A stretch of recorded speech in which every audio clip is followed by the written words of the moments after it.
I'm ready whenever. How many rounds have you played? Played about 15 holes. No, about 20 holes. Are you going? What time are you leaving? We're leaving tomorrow. Oh, okay. Yeah, I'm going to fly to Tampa, see my mom and dad for a couple days, and then fly back. It's fun. Yeah. Can you maybe give us an overview now that the first wave of free agency is over, where you feel you guys stand and where you'd like to be the rest of the way?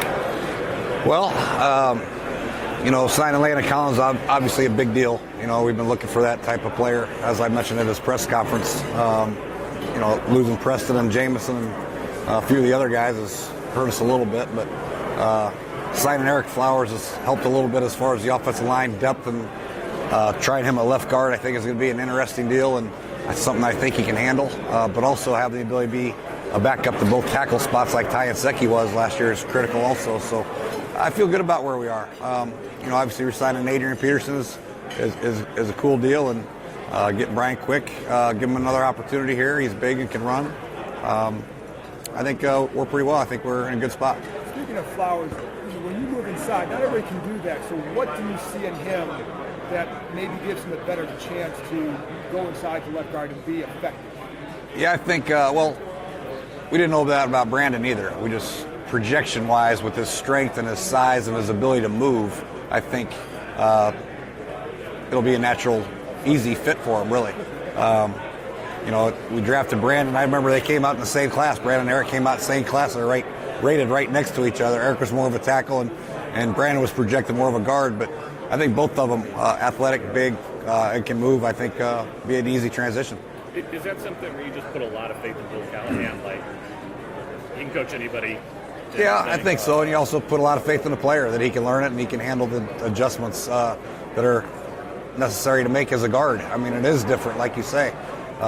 Different vision points, different combination blocks. You're having to do different things with your eye progression. So it'll be different, but I think it's something he can handle, and I know Bill can get it taught. I guess you gave a couple of these guys a good update the other night. Do you mind? Yeah, he just had the minor procedure, I should say, that I think it'll hold him back probably through middle of phase 2.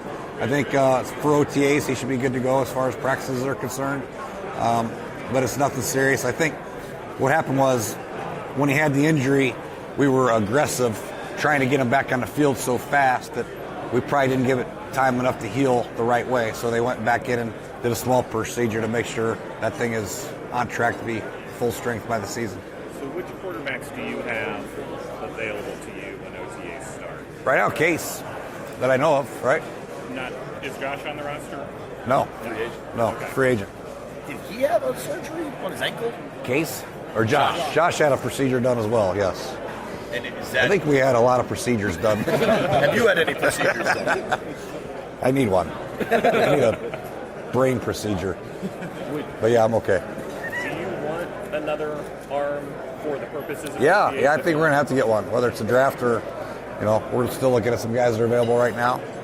See where Josh is progression-wise, if that's a route we want to take. There's a lot of quarterbacks out there that can come in here and compete. We just got to make sure we find one that can do it. Is Josh still recovering from that? Was it enough that he can't still do anything with that? He's still recovering, yes. I don't know how long that rehab will be, when he'll be ready.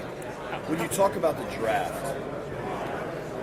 what do you look for in a rookie quarterback?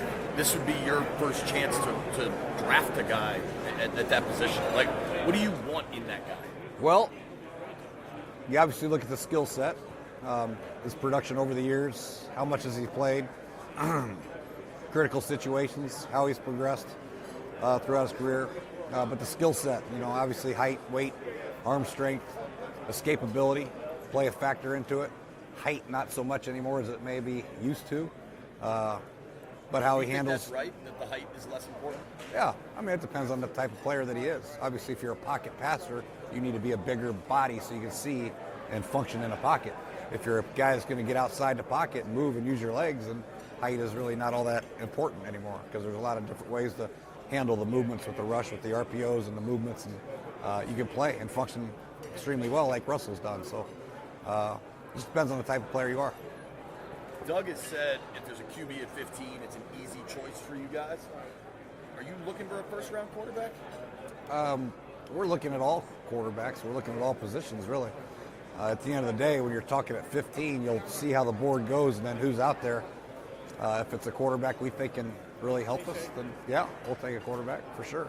If it's a safety, we'll take a safety. If it's a pass rusher, love to get a pass rusher. Guard, love to get another guard. Who knows? But is there the pressure to find the quarterback of the future? I mean, do you have to get that in the draft this year? I don't know if you can look at it that way. You can't reach for the quarterback of the future. You know, he has to be the right fit, and he has to fit what you think that quarterback is. You know, if I don't feel like, or if we don't feel like as an organization, this guy fits that criteria, then we can't reach and take him just because he's a quarterback. Maybe it's a second or third rounder we think he can develop into that guy. It's not as risky as a first rounder, because those first round picks, you got to hit on those first rounders to be a successful franchise. You can't just reach and hope to goodness that that's your guy of the future. You have to be right on those guys, and sometimes it could be a second or third or fourth rounder, not so much a first.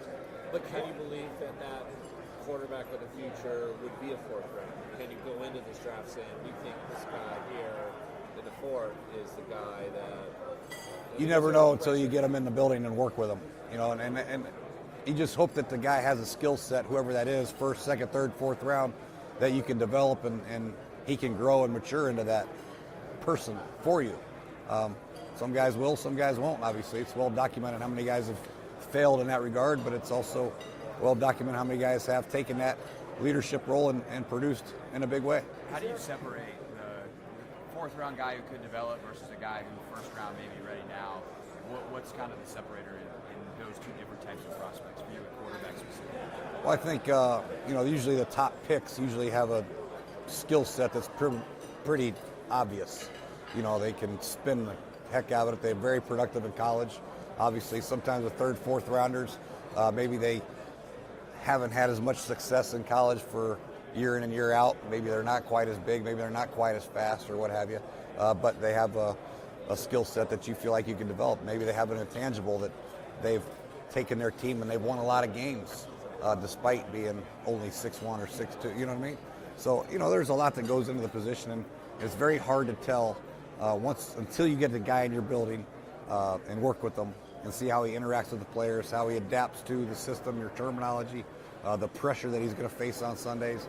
It's hard to tell. It just takes a lot of time, and you never can tell until you get him in there and work with him. How much have you studied this from the draft class for quarterbacks so far? How much have you been able to watch? I think the top 9 or 10 guys I've studied pretty well. What have you thought? Because the perception has been that it's not as strong a group as maybe last year. Some other classes, maybe not as good as next year. Maybe. How would you view this group? I think it's an interesting group, really. I think a lot of times nowadays it's really hard to, you know, there's a lot of difference in the college game nowadays. It's really hard to judge sometimes. You know, you try to put these guys in situations, you really study their third down, their red zone, their got to have it tight plays, how they react to pressure, all that stuff, like I said. But the majority of the guys, they can function. I mean, they can pull the ball out, they can throw it, they can spin it, quick game, they can throw it deep. They have the arm talent, they have the escapability. So skill set wise, there's a lot of guys you feel like can do it. So what about you have guys like Haskins and Murray who only started for 1 year? Yeah. What's the drawback? Or how does that make it harder to really fully evaluate them the way you made a guy like Drew Lock? Yeah, you would like a guy to play more than a year and see how he's developed over the years. But you know, Haskins has a unique skill set. I mean, he's big, strong, and can really throw it. And I think he's a guy that you're going to have to. Is he going to be ready for the first year? Ideally, I think a couple of these guys, you'd like to have them sit a year maybe just to get them in your system, learn, get to know your guys, and play.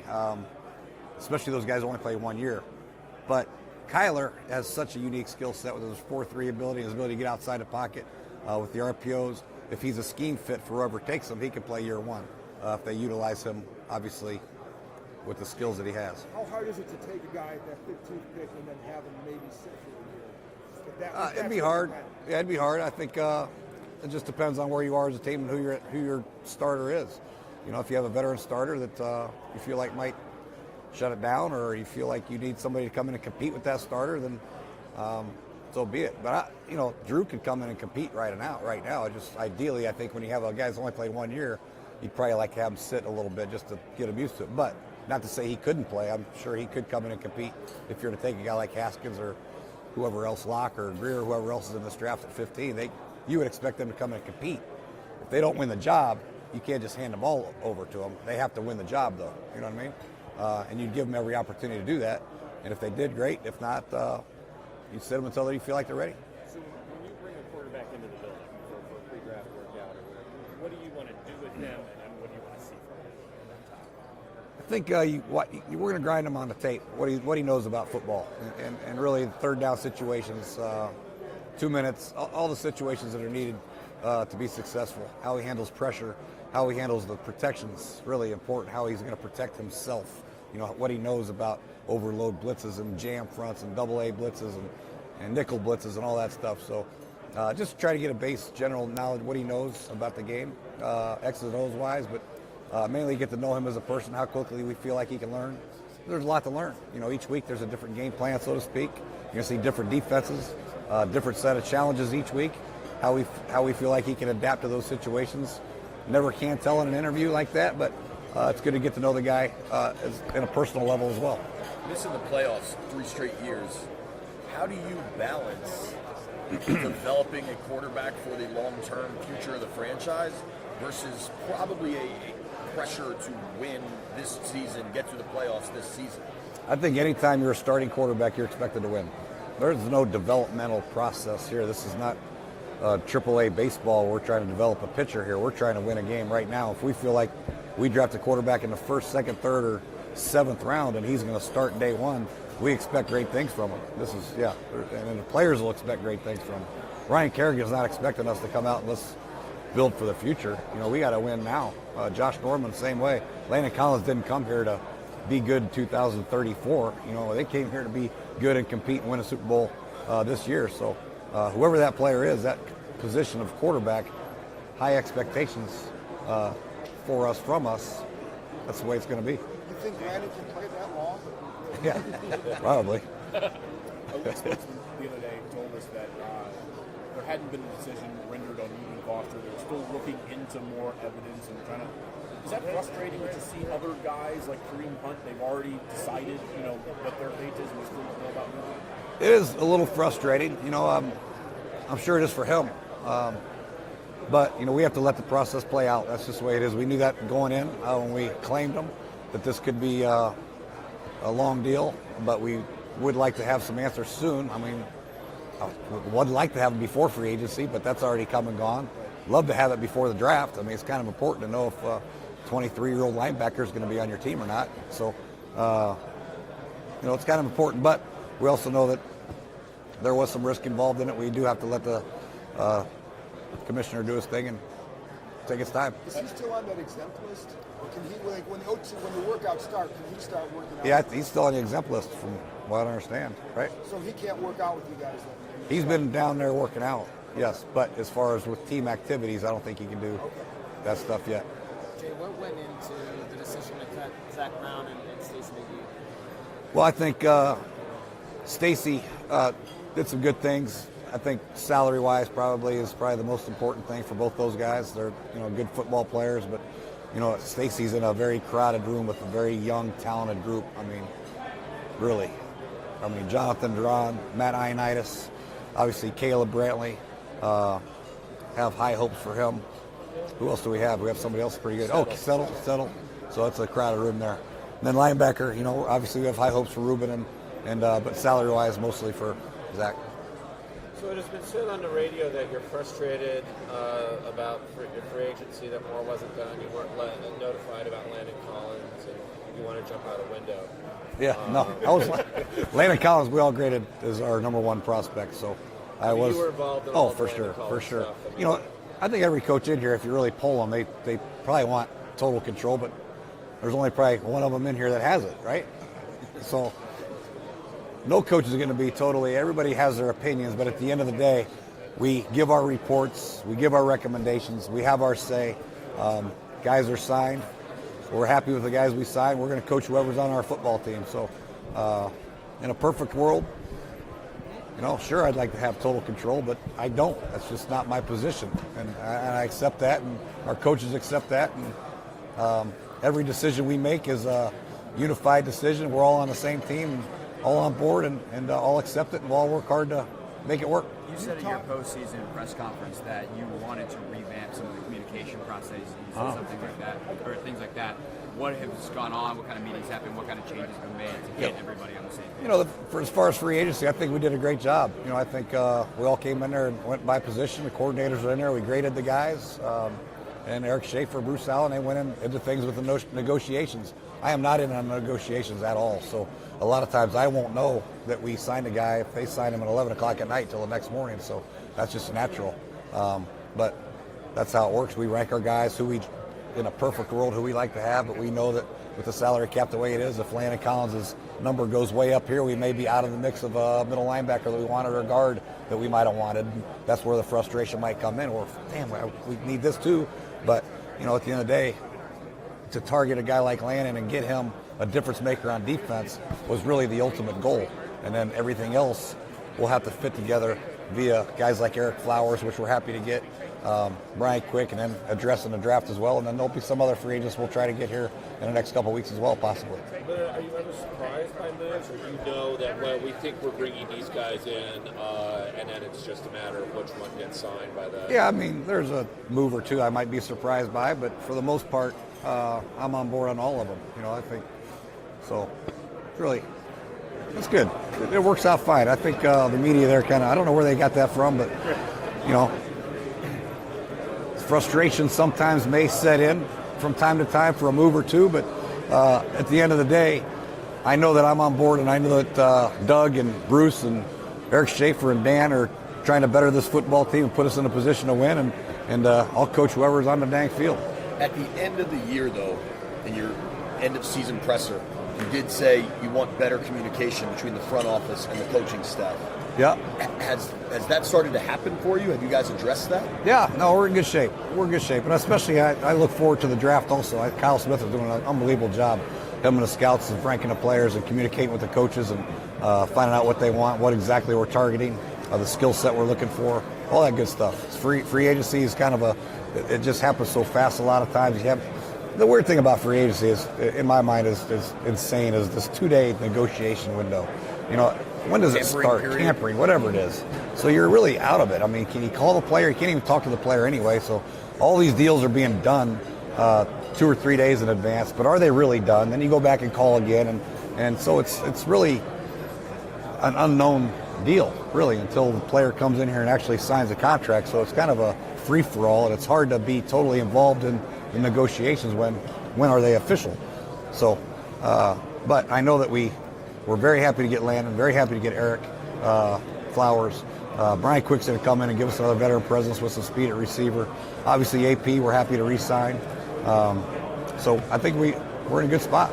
How do you feel about that receiver group? Receiver group, we need more bodies for sure. For sure. I think talent or bodies? I think we need more bodies, talent. Of course. Anytime you had a body, you want them to be talented, JP. We're not just going to sign you for a body. So we're going to try to sign more talented bodies. But, I know people are frustrated with the production of Josh Doctson. I think he's still got a great chance to be a very good receiver in the National Football League. Obviously, losing Crowder hurts quite a bit, but I'm ready to watch Trey Quinn jump in that slot role and dominate the position. I'm excited for him. And then the other receiver, people seem to forget we have Paul Richardson, and we got him last year as a free agent for a reason, because he can fly, and we need him to fly, and we're going to make sure that he can fly. Getting his knee right, his shoulder right, and everything right. So he's in California, he's rehabbing, he'll come back and forth, and once he gets here, he's going to be a major part of our success at the receiver corps. So those three guys, just those three guys I mentioned, I feel great about. You had Brian Quick in the mix, and the guys that we have, Cam, Sims coming back from injury, I'm excited about.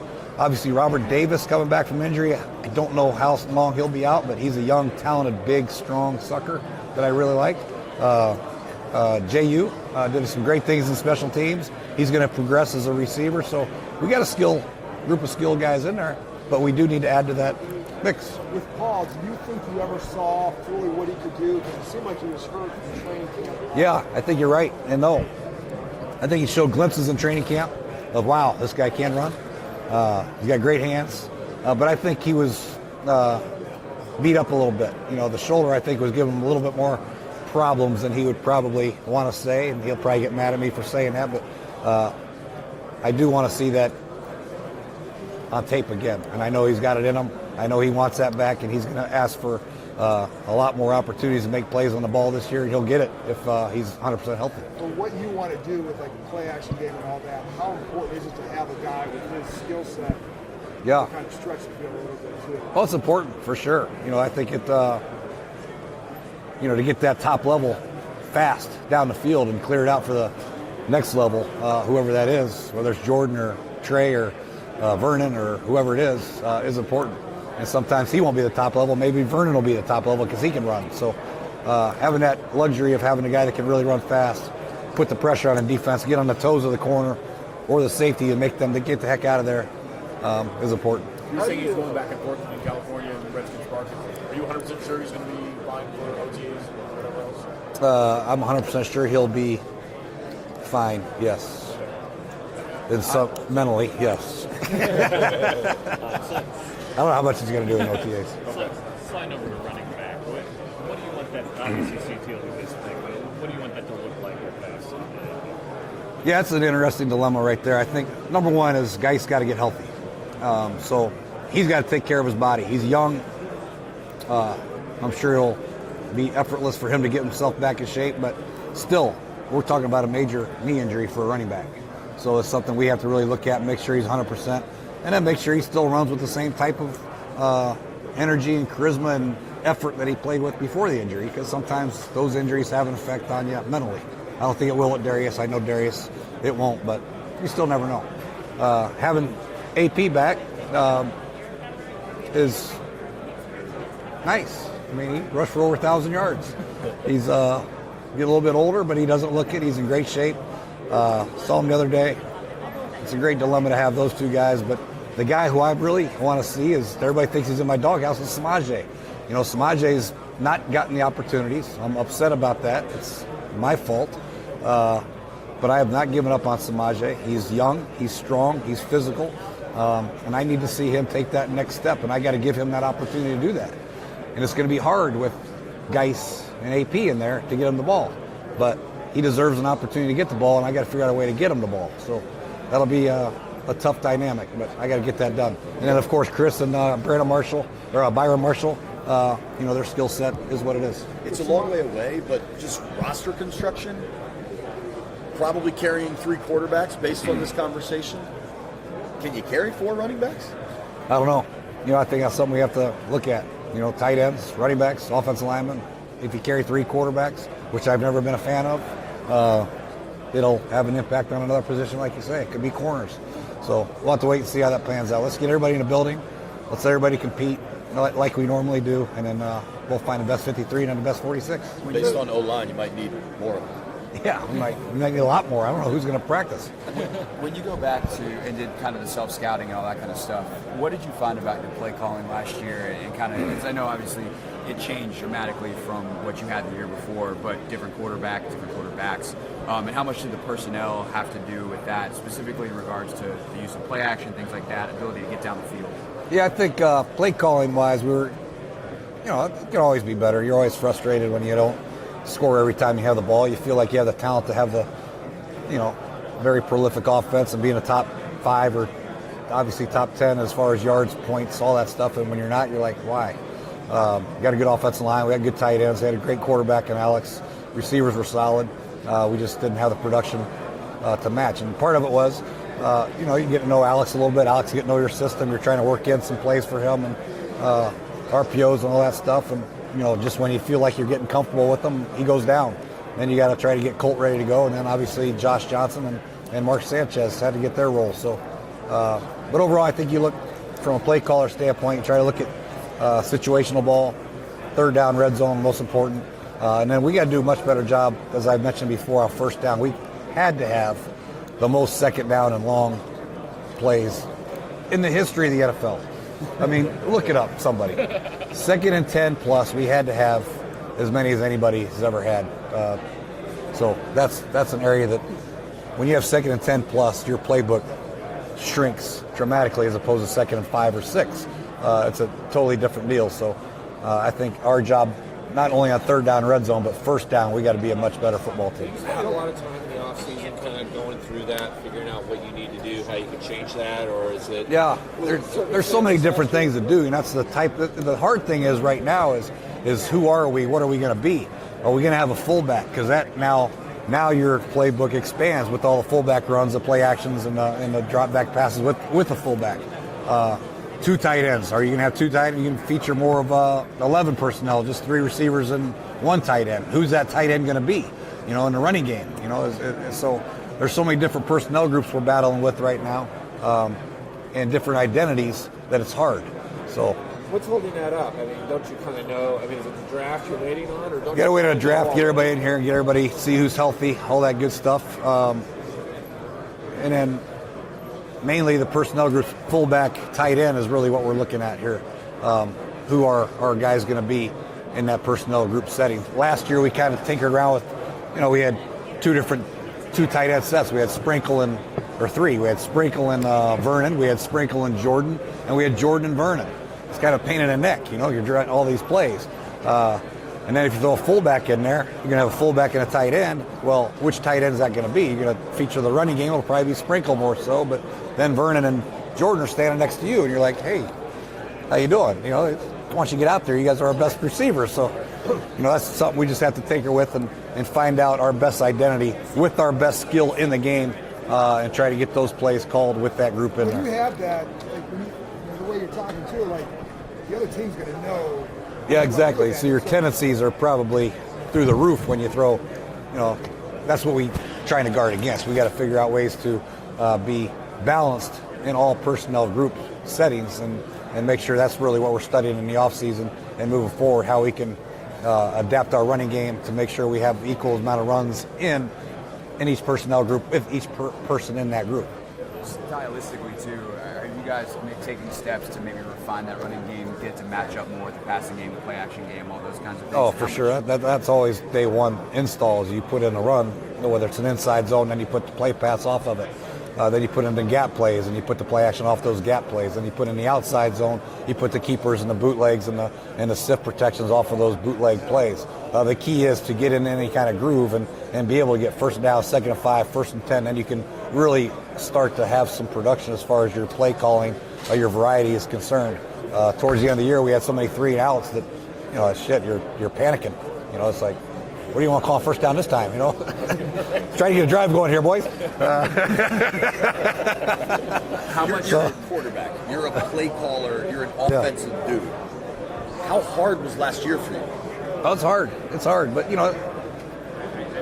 got to lean on your defense, and that's what we try to do. We try to not turn the ball over, play field position game, and try to make a big play or two when it presented itself. Forced the issue there against the Eagles on the first play of the game, was intercepted at the end of the game, our first play of the game. So, but you try to protect the football, let the strength of your football team carry you through the tough times, and then hopefully your team will, offense or special teams or offense will come through and make a play at a big critical time. Do you like coaching that style and having to I don't be mind in that world? I actually like that style. I think when you have a great defense, it makes it easier to win games, in my opinion. I mean, really. Sure. Sometimes if you have a great offense, you run into a great defense, and all of a sudden you can't do anything, as we witnessed in a couple games last year from other teams. So, but having a great defense consistently, I think you always feel like you're in the game. You don't have to press the issue. You don't feel like you have to score on every possession, which you can work in your play actions, your bootleg. You can really focus in on the running game, and I think that's when we were at our best last year. Personally, I think we received the opening kickoff. Even we get 2 or 3 first downs, we eat up some clock, we punt it, we back them up, we get the ball back, we play field position, and we win the games 20-17 or 23-16, which was a great recipe for us early. And I like playing that way. Do you have right now, I mean, there's still some holes maybe to fill on the defense. Can you think of what that defensive identity is going to be right away, or there's still, you've got to figure out safety more, and you got to figure out the secondary more? I mean, Well, it's going to be physicality. That's what we're preaching all along. That's what we wanted, is to be physical. And I know Jonathan Allen, Dron Payne, and Matt Ioannidis, they set the tone up front. And then Kerrigan setting the edge and rushing the passer. Who's that going to be next to him? You know what I mean? Ryan Anderson's got to come up big. It's time for him to, stop talking and start doing, right? It's time for him to step up. I'm excited to see Ryan play and have that opportunity, and then add somebody in the building. Mackenzie Casanova. I still get confused what's his first name, what's his last name. But I know he's a great player. We're expecting a lot from him. So we have some guys in the building we're excited about, but we add to the draft. But physicality is what we're talking about, setting the tone as far as that's concerned, and then having multiplicity in what we do, whether it's man-to-man zone coverages. I think Coach Minuski will have a plan for them. But we have a skill set now with Fabian, obviously Josh Doxson, those guys at corner and nickel, that we can do different things, which is good. And Dunbar obviously come back from his injury. When you say Ryan Anderson has to stop talking and start doing, he has to start talking before he can stop. Yeah. No, he's excited. I think you never like to see a free agent leave the building like Preston, but I think there's one guy that probably was glad, and that's probably Ryan, because now the opportunity is right there in front of him to step up and make a name for himself and do what we think he can do. You mentioned Josh Norman a few minutes ago about how he's a veteran who's in win-now mode, like some of the older guys. There's always speculation that the guys who had the big contracts still in your roster. How do you see him fitting into the plans this year? I think Josh is I see him fitting in fine. I think he's a physical guy. He's a competitive guy. I think Josh is at his best when he's challenged, when he's really challenged by the great ones. I think you see him step up when he gets the match with Odell and gets to run around the field. He's a very competitive guy. And I think adding Coach Ray Horton to the mix, coaching the secondary, he'll push him and challenge him every day. And it'll be fun to watch these guys go at it. So he's got a skill set that we still like. I think he's a productive guy. He's a sure tackler, physical, fits in that mode that we're trying to get. But I still think he's going to help us in a big way. There could have been a sense after the New Orleans game that maybe things weren't going to go so well with Josh and you and all, and it seemed like things got better as the year went on. I mean, when you look at the totality of his year, I mean, do you look at it as an upside, or was there there's when you're making that kind of money and your expectations are very high. It's like if you're the highest paid quarterback and you throw 3 interceptions one game, people are going to hammer you. But you can't judge a guy by that one game. That one game was not Josh's best. It wasn't our team's best. Secondary-wise was atrocious. Linebacker play was brutal. The pass rush was absolutely non-existent. So to put it all on Josh because he blew 2 coverages is insane. And then the headphone thing at the halftime was just some frustrations there that, maybe a misunderstanding, but we got that resolved as well. So I'm really not a nice guy all the time. See, I told you guys I'm not that nice. But like everybody. Yeah. But as far as his play for the whole season's concerned, I think it's a solid starting cornerback play. Now we're looking for more from Josh, and he's going to give us more because we're going to demand more. We're looking for superstar status at corner from Josh and Fabian and Dunbar. We need these guys all to step up. And now with Landon at the mix at safety, we expect unbelievable things from him because he's one of the highest paid safeties in the NFL, so he better be the best one. With Josh, because you guys did make him the highest paid corner, all that, do you feel you've received that superstar? I think from interceptions and all that, maybe you could say no, but I think there's probably been a level of play that you would expect more to see from Josh, but I think given the opportunities that he's had, I think he's done a pretty good job. To say that he's performed to be the best corner in the National Football League would probably be a little far-fetched, but I will say this, I'm glad we got him. I think not having Josh Norman, our team would be not quite as competitive as we have been with Josh Norman, and I think moving forward, having Josh on this roster is going to help us get to where we want to go. Are there things that Ray can incorporate, whether it's scheme tweaks or changes that maybe can enhance something Josh could do? I think so. I think,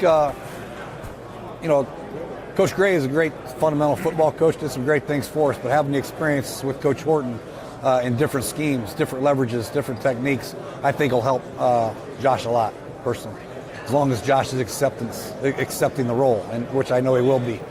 Josh is a guy that I think wants to be coached, will accept it, will adjust his game the best way he can to help this football team. That's why I like Josh. Great competitor, willing to work hard.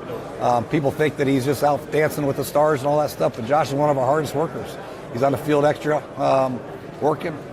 He's going to come in great shape, and he's going to learn with Coach Horton, and they're going to work well together. But if you haven't completely gotten a superstar play, but you're expecting it as he's a year older, conceivably maybe not quite as fast, how does that happen? I think it's hard to see superstar play a lot of times from corners because offenses may throw away from them.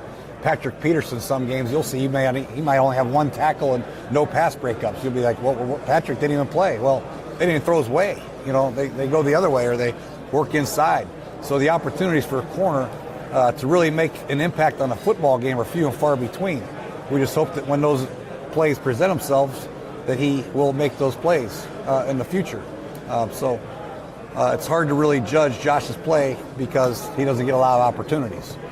But moving forward, I think hopefully it'll come for him. Are you challenging him a little? Is this a challenge a little bit more for him this year? I think people seem to be disappointed in his play. I'm not disappointed at all. I think Josh is a good football player and does some great things for us. Like I said, I think having Josh is a heck of a lot better than not having Josh for this football team.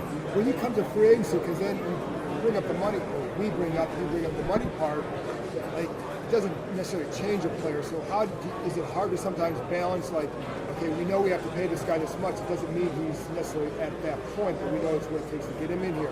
When you're evaluating though, how much do you look at what he's making versus that production?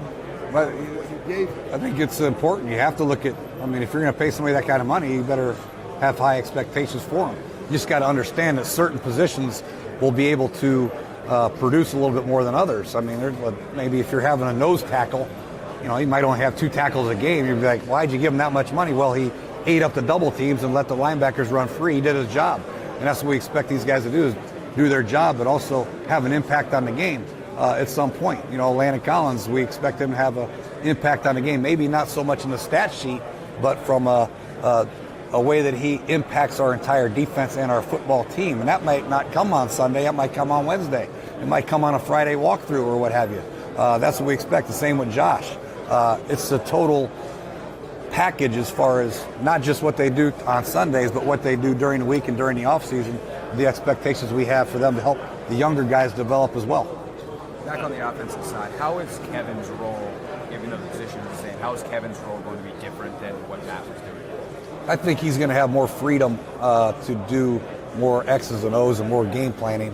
When you're a quarterback coach, you have to really hone in on the quarterback fundamentals, making the tip sheets, watching drill tape, honing in on the coverages and what you expect to see and the progression reels and all that stuff.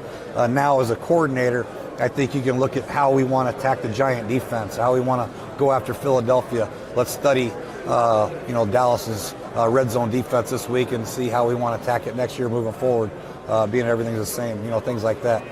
During the week, instead of putting together tape for Case Keenum and Colt McCoy, as far as what to see on first, second down, he's looking at how to put it into place for third down, and schematically, best ways to attack that defense. So I think it'll be great. He's very, very bright, knows what we're looking for, the type of defenses that we see week in and week out, the plays that we like, that we think fit for those style of defenses that we see. Protection-wise, how to pick up certain blitzes via front. So I think it'll be a big-time help. He comes from a different background, obviously, than Bill Callahan, than you. You guys all have a bunch of different styles. So how do you blend all those things into a cohesive scheme? Yeah, I think that's what I've tried to do. I've always tried to add people with different styles and backgrounds. I don't ever want to feel like the only style that I want to learn is my own. I think football is a little piece of everything. And he's been with Chip Kelly. Obviously, he's with the Patriots. He's with the Browns. So his has a unique way to attack different things as well, and great ideas. So it's my job to take everything in and put it on paper, and sometimes that's easier said than done. Like I said, we have different personnel groups. You have 11 personnel, 12. You got all these personnel groups. And you got your quick game. You got your dropbacks. You got your bootlegs. You got your play passes. You got your shot plays. At the end of the day, our playlist is like this, but we have to get it down to this. And it's like, well, don't you like these? So it's hard. But you got to take all the ideas into account, look at them, and then figure out what's best for the quarterback, number one, what's best for the football team, number two, what you think you can execute realistically in certain situations, and then come up with a plan. Have a Kevin help organize that will be great. And then Coach Kavanaugh will still be there with us also. Coach Rattay will be really honed in on the quarterback fundamental execution part of it.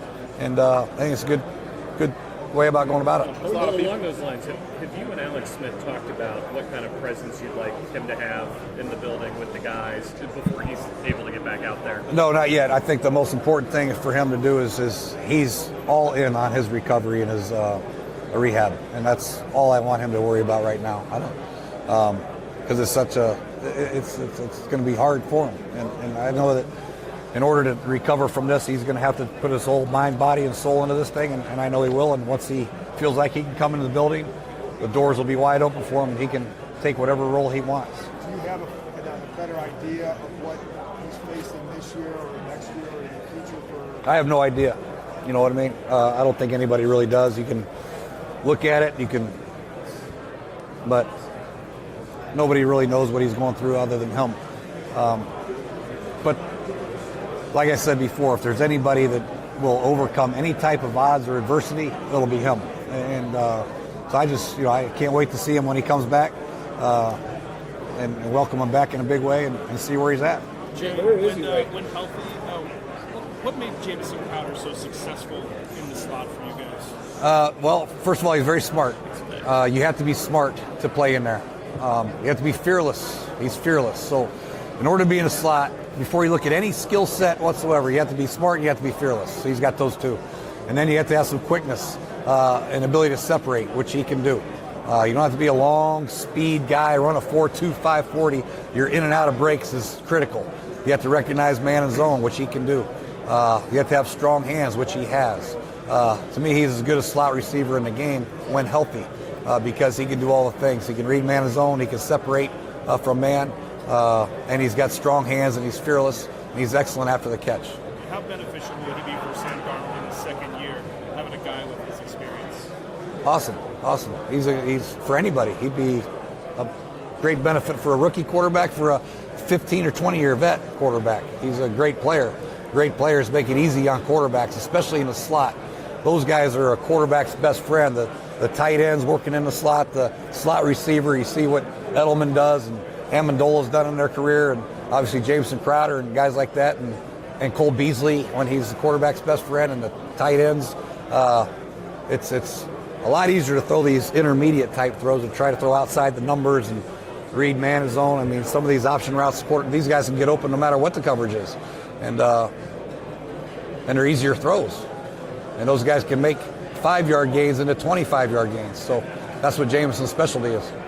Jay, you talked about Matt Kavanaugh. What specific role is he going to play with the offense? Well, he's not going to really have a specific role, so to speak. He's going to have a lot of roles. I think not only for our offense, but for our football team and for me personally. He's going to help me on game day as far as situational work and maybe some clock issues that, just reminders that I might need.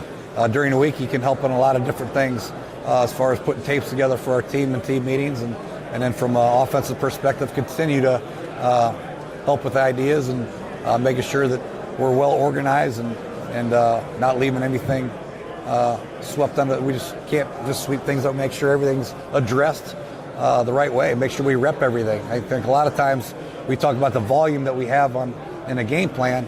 Certain things may not get rep because we assume that, we've been repping this since training camp. Well, the left guard we just got hasn't repped it, and the new receiver or what have you. We just got to make sure that he's making sure we address everything's covered, and then also help me in other areas as well.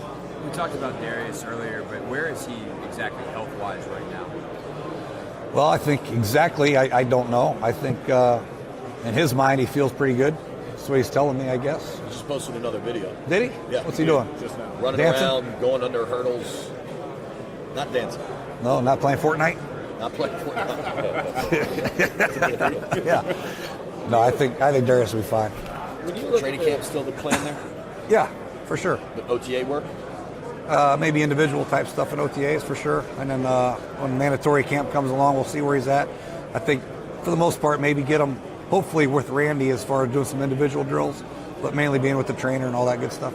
When you look at kind of the quarterback thing with Colt and Case, I mean, is this just going to be a Colt versus Case all the way through OTAs and training camp? I mean, are you just opening it wide open for those two to go at it, or are you looking, well, Colt's the guy, and if something happens to Colt, then it's Case? I mean, No, we got to let him compete. You know, that's the only way to do it. Really, it's the only fair way to do it. I don't think anybody can really come in here and say that they deserve to be the number one quarterback. I think you have to earn it for sure. And it's going to be fun to watch. You know, Colt didn't have any opportunities with the ones last year. The job was given to Alex, and deservedly so. He's a veteran guy, won a lot of football games, and the job was his. We didn't have a competition, so he got all the reps with the ones. So to give Colt an opportunity with the ones, to give Case an opportunity with the ones and twos and see how they perform, I think is the right thing to do. what do you like about Case? I mean, it's not, he doesn't have that traditional, a lot of you guys, Yeah. he has a background with one of your other coaches or you, or, I mean, he's a little out of your... I like his style. I like his competitive style. You know, I think that he goes into the game, and I think that you're always going to get his best effort no matter what. He's a great competitor. I like guys that compete. Fiery. He's a fiery competitor, and I think he's got a skill set that his arm talent is good enough for sure. He's accurate, has great anticipation, and then on third down, I think he can create. You know, you're never going to call the perfect play all the time. There's going to be sometimes you call a play, the defense has a perfect defense called. You're going to have to create and make some things happen with your legs off schedule, and I think he can do that. How much did you talk to Mike about him? Mike who? None, actually. Last year's draft class, did you scout Josh Rosen at all? What did you think of him as a player? Yeah, we scouted Josh for sure. Josh is a good football player, but he's not on our team, so no reason to talk about him, is there? If he became available, if Arizona decided... Well, he's not available. Okay. If Tom Brady becomes available, maybe we should talk to him too. Would you trade for Tom Brady? We did. You want to jam with Tom Brady? Huh? Yeah. Me on Sports Center. Yeah. Sure. Anything new on Monte Nicholson in this situation? No, nothing at all. Don't know what to say there. Dunbar. Nothing to do. What about Dunbar? Dunbar's, Healthy? I think he's healthy. Yeah, he's running around there in Florida and doing some good things, or wherever he's at. These guys go off and they train and they work, and they understand the importance of coming back in shape, and especially at that position with the injury that he had, which was kind of, we don't really know, is a nerve. But I guess it's all firing, all systems are go. He's good to go. I don't think anybody brought up Dominic Rodgers-Marty. What did you like about him coming in the secondary? Well, you know, he played with Landon at the Giants, and he gave us all kinds of fits when he was with the Giants a few years ago. So I went to the Raiders, left the Raiders, retired, so to speak. But obviously he's a big guy that can run, play multiple spots. I think his ability to play both nickel and corner can help. He's obviously going to have to jump in there and be a starter somehow, some way. He's going to come in here and compete with his veteran speed and ability to play inside and out, but we'll see how it goes. Just to clarify what you were saying about quarterbacks like 45 minutes ago, if the guy that you want to build around isn't available when you're picking, and just the guy's not there this year's draft, are you comfortable waiting until next year to get when the class will be better with guys like Tua and other people? I think the question is, are you comfortable with the guys that you have? Okay. And are they guys you feel like can be around for 3, 4, 5, 6 years? And both Colt and Case are very young guys still. I mean, they're not 22, 23, but they're young for quarterbacks. So they're guys that you would like to give the opportunity to, and hopefully they take the opportunity to prove that they're legitimate number one quarterbacks, that you don't have to go out and say, oh, we need a quarterback for the future. Because these guys are young enough, they're going to play for 7, 8 more years. If you draft a guy for the future, after 4 years, he'd be a free agent, like Jimmy Garoppolo. The Patriots develop him, great. Well, sorry, after 4 years, gone, free agent. So it's not like you keep these guys in your farm-based systems forever and develop them. And you have a very small window to get these guys ready to play and see if they are the quarterback of the future. So if you draft one high, he better play pretty soon. Otherwise, you're going to lose him. So, well, then does it concern you that Case and Colt are only under contract for 2019? That's why we have to make sure that whoever that quarterback is, that he plays well and we get him signed. The last quarterback signing was a process. That doesn't mean the next one will be. with Colt, because the one problem that he's had is the durability. What's your concern there? That's, you know what, that's frustrating. I know for him for sure. I mean, this is a guy that works hard. He drinks a gallon of milk every day for strong bones. Yeah. And I think it's the milk that's not pasteurized either. I think it's right out of the teat. I swear, this guy's got the stuff on top. Yeah, this guy's looked at me and said, "Teach." Yeah, this guy's a nut job. So he should have strong, healthy bones, right? And just had a couple unfortunate deals. But we can't let the past. And that's the way with all our football team right now. We've had a lot of injuries, but we can't let past injuries influence the way we're going to coach our guys and what we expect of these guys moving forward. And we hope that these are in his past and let him come out and compete with Case. And if he wins the job, then we're going to count on him being healthy. But you do have a few guys on that offense, Jordan, Chris, even Trent, who do tend to get hurt. And so you've had a lot of injuries the last couple of years. And then you're going in there with these guys as key guys again. What's that feeling like for you to have? Well, it is frustrating. You'd like to have your best players on offense available week in and week out. We haven't had that luxury really since I've been here, maybe 3 years ago. So we got to do a better job of taking care of these guys during the week, maybe. But luck of the draw, I guess. The injuries that these guys have had are all different. Can't predict them. But it's not even about that. So the reality is that when they get hurt, these are key players. They're getting hurt a lot. But these are guys you're relying on. So what's that? It's got to be a tricky balance there. It is. I don't know what to say. We can't assume they're going to get hurt if that's what you're asking me. No, we have to go in there and prepare like they're going to be there for 16 weeks and utilize them, their abilities the best way we can. And if they do get hurt, then we have to have a plan moving forward. And sometimes that's easier said than done, like especially with Jordan, because we count on him so much in the passing game that when he goes down, it's like, well, that play's not any good because Jordan's not in, or that formation's no good because Jordan's not in. So, it shrinks your package down a little bit. But is that right though, that you're going in assuming they'll give you 16 games, but history tells you they won't? Yeah, we're gonna buck the trends, man. Jordan's gonna be just fine. I promise you, he's working his tail off as he did last year. I think coming into the season, I think he's going to be more healthy than he's ever been. I think coming into the season, last year he had the procedures done on his feet or ankles or what have you. I think this year, he's going to be a lot more in tune with his body and in better shape where he can produce more early, which I think will help him in the long run. You talked about how good you guys were bringing consultants to look at your practice times and processes. Yeah. Have you guys come to any conclusions about how to make things a little better? Yeah, we have bad luck. He mentioned that. A lot of consultants come in here and say, it's too bad, man. Unfortunate. No, we're trying to do the right thing. I think there's a lot of data out there, and a lot of things you can look at, field surface shoes. We're having the meetings this week that are interesting as far as your equipment. The helmets for concussions, they're upgrading. The shoes, getting specific shoes for your feet to help you with the foot injuries and the ankles and possibly the knees, the field surfaces.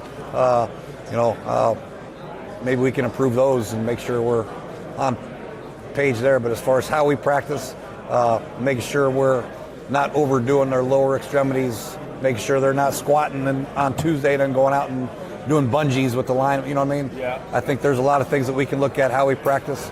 We have looked at, but we got to continue to look at and do things better. How much you mentioned how good Chad and his staff are. How much can you let him kind of dictate some of that usage, and how's the communication between training staff and your coaching staff? I think it's good. It's got to get better, and it's going to continue to evolve. I think the more information you have on wear and tear on these guys' bodies, especially the big guys, the linemen, I think we have to do a better job as far as our communications is concerned, as far as how much work we're putting on these guys. So, there's a fine line. These guys are big guys, but they need work. Coach Callahan has to get these guys ready, has to get these young players, Jerron Christian, these young players that are on your roster ready to play. And the only way to get these big guys ready is to push them and work them.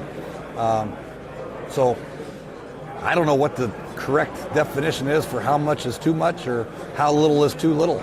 Go out there on Sunday, the guy can't protect, he can't move or do anything, and you say, well, God dang, never got to practice. How do you get them better?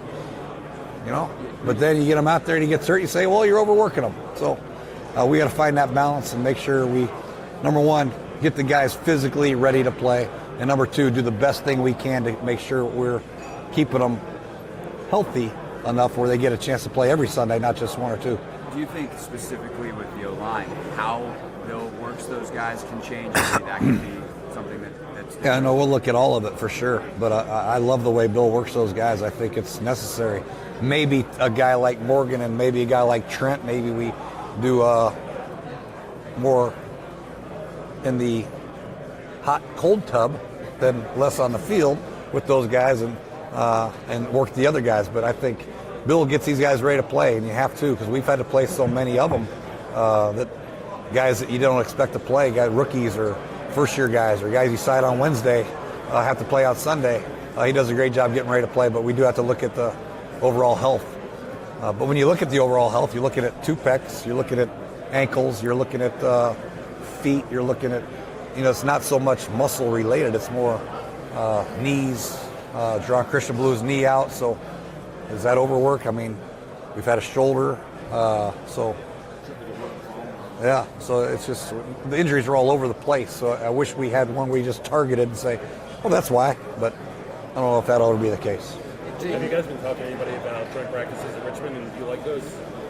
I do like them, and I don't know if those talks usually start when you get your preseason schedule, and that'll come pretty quick, I would think.